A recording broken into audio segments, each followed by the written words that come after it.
of all the Democratic candidates out there, why should I vote for the one with the least political experience? Well, you shouldn't, because I have the most political experience.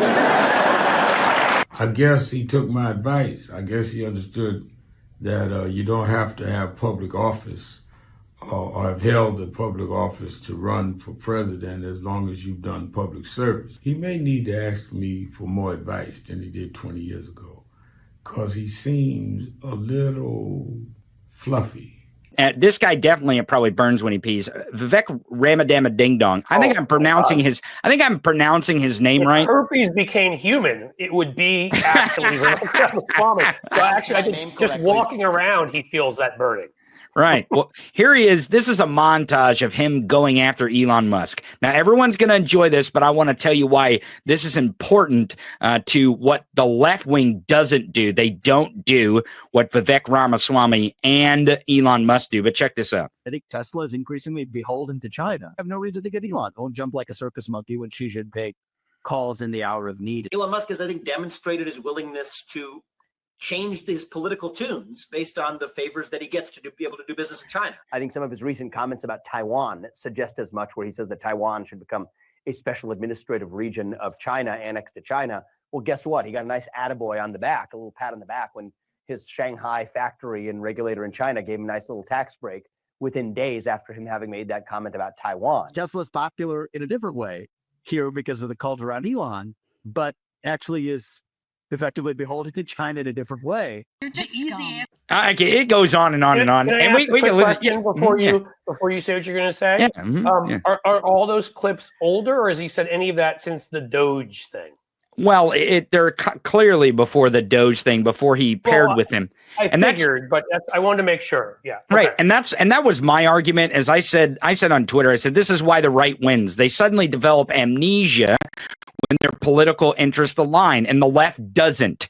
Libbies fight each other until their dying breath. This is what the left doesn't. And I don't mean just normie lefties or commentators. I'm talking about the politicians, the people who are unelected bureaucrats in this case, with Vivek Ramaswamy Ding Dong and Elon Musk, the co-president who bought and paid for Donald Trump. For politicians. Like who organized for them, for example, the like staff around and the campaigns, correct. Around social media, for example.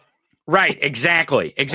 Right, yeah. But here's the thing: is that this is why the right wins, is because when their political interests align, they develop all amnesia about all the bad stuff they had said about each other, and they're like, "We're on the same team, right?" They're like, "Yeah, let's go get the lefties."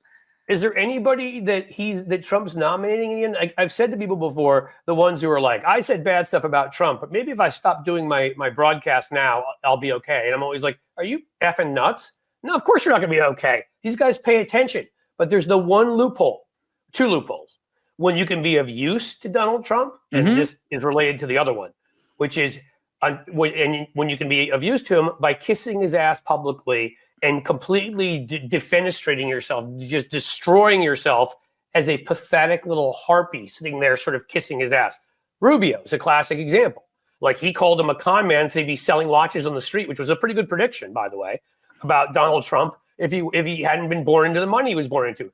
Then he started kissing his ass and whatever. As long as you give all fealty to him, that's the only way he forgives you. But every one of these people, as you're talking about, you are exactly right, Tony.